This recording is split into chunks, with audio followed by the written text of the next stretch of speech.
This is SSPTV News, brought to you by Samsung Productions and the Hazleton Standard Speaker.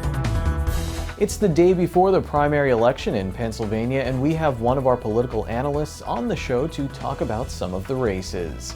Hi everyone, I hope you had a great weekend, and I thank you for spending some time with us today. I'm Ken Kara with your local information from SSPTV and the Hazleton Standard Speaker.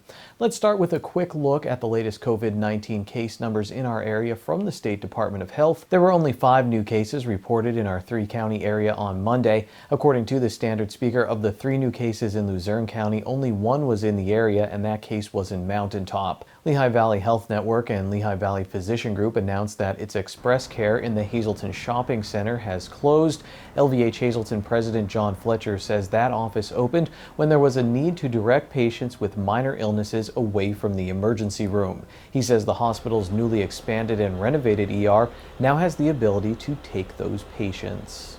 After being delayed by the coronavirus, voters will head to the polls tomorrow for the 2020 primary election. Our Lisa Sugar talked with our political analyst, Charles McElwee, an editor with City Journal magazine, about the major matchups. This district is a microcosm of the country in some ways, and a crucial one to watch at the national level. In 2016, as we know, this district, despite being represented by a Democrat, Matt Cartwright, went for Donald Trump in overwhelming numbers and indeed delivered Pennsylvania to Trump because of support not only among Republicans in the district, but among Democrats too, from Lackawanna to Luzerne County, which not only fueled the margins that Trump needed in the primary in April 16, but also delivered a dramatic margin, a percentage of voters for Trump's victory in November.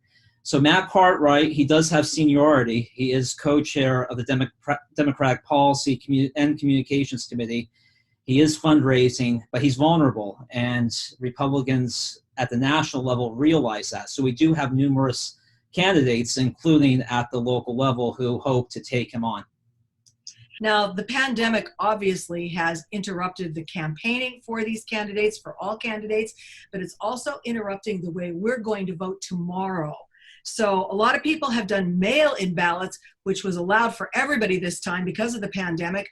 But we're going to do paper ballots when we vote on Election Day at the ballot. It's going to be wild and complicated, and I'm sure we'll hear plenty of stories about a somewhat level of chaos just because it's a high-stress event now. But it adds a layer of complication to what will undoubtedly be a complicated night, one where we won't even know the election results because we can't just rely on the machines anymore. We have these ballots coming in, and each county, including Luzerne, has to go through them. But of course, the one that we'll all be paying attention to the most is the 8th Congressional District, with candidates from, including candidates from Hazleton. I mean, we have Mike Marsicano, former mayor, who in many ways serves as some of a microcosm of the Trump voter, a former Democrat, a mayor of a city that represents a lot of the social and economic issues that are driving the national conversation even before the pandemic, and who is now a Republican. And of course, we also have Jim Bognett, who is a Hazleton native, a long-time experience in Republican politics and campaigning, including serving as a policy development director for Mitt Romney in his 2008 campaign. And then in addition to that, when we look at natives of the area, we also have Mike Camisa, a young candidate, 24, with a longtime family business, Citizen Publishing, which has been around in Hazleton since 1912. And of course, what appears to be the passion of this campaign. There's a lot of momentum about Earl Granville, a decorated combat vet, has an unbelievable story. So in this unprecedented environment, it's hard to foresee who will prevail, but we have so many candidates, and unfortunately we won't know Tuesday night, but I would hope we would know sometime during the week. True, and we also have Teddy Daniels, another veteran, and then Harry Hawes, who has been on Luzerne County Council. So it is going to be a truly interesting race. I guess we're just going to have to wait and see, and we will see you tomorrow night, starting at 8 o'clock as part of our election night coverage right here on SSPTV. Charles, thanks for taking the time to talk with us. Polls open at 7 a.m. and close at 8 p.m. Mail-in ballots must also be received by 8 p.m. Some polling places have been changed because of COVID-19. Find your polling place at votespa.com/polls. Because of COVID-19, voters will actually cast paper ballots at the polls tomorrow, and many have used mail-in ballots. In fact, Luzerne County has received more than 50,000 mail-in ballots. SSPTV will once again provide live election night analysis featuring Sam Lassant and our panel of experts starting at 8 p.m. However, Luzerne County Manager David Pedri says it's unlikely the unofficial results will be available tomorrow night because of the high volume of mail-in ballots. Protests were held over the weekend in states across the country, including Pennsylvania. They were in response to racism and police brutality after the death of George Floyd in Minnesota. Peaceful protests were held in Wilkes-Barre and in Pontsville. These photos from the Wilkes-Barre event are courtesy of the Citizens' Voice.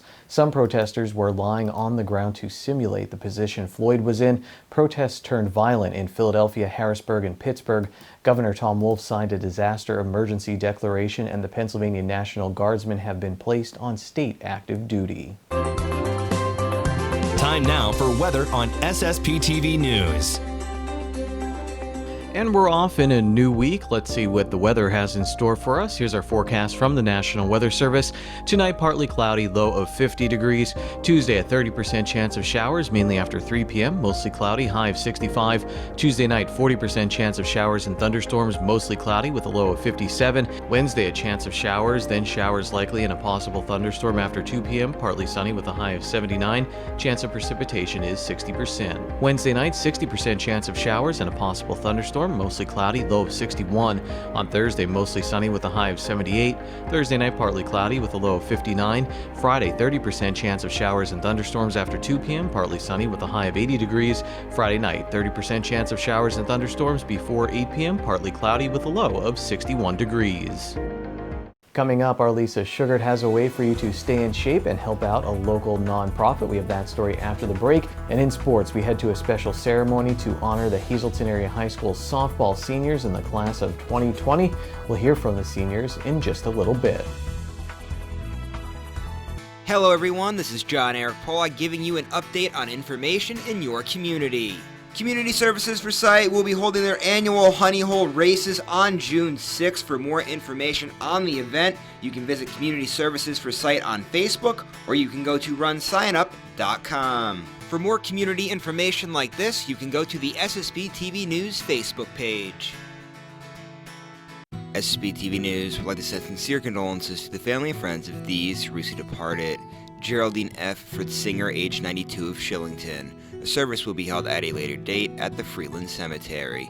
The Clee Funeral Home in Shillington is in charge of arrangements. Peter W. Herbenner Jr., age 93, of Whitehaven. Services will be held at the convenience of the family in the Laurel Cemetery in Whitehaven. The McNulty Funeral Home is in charge of arrangements. James Karnowski, age 72, of Freeland. Services will be private under the McHugh-Wilczek Funeral Home. And Eleanor M. Walters, age 85, of Packard Township, Weatherly. Services will be private under the Hillary J. Bonin Funeral Home.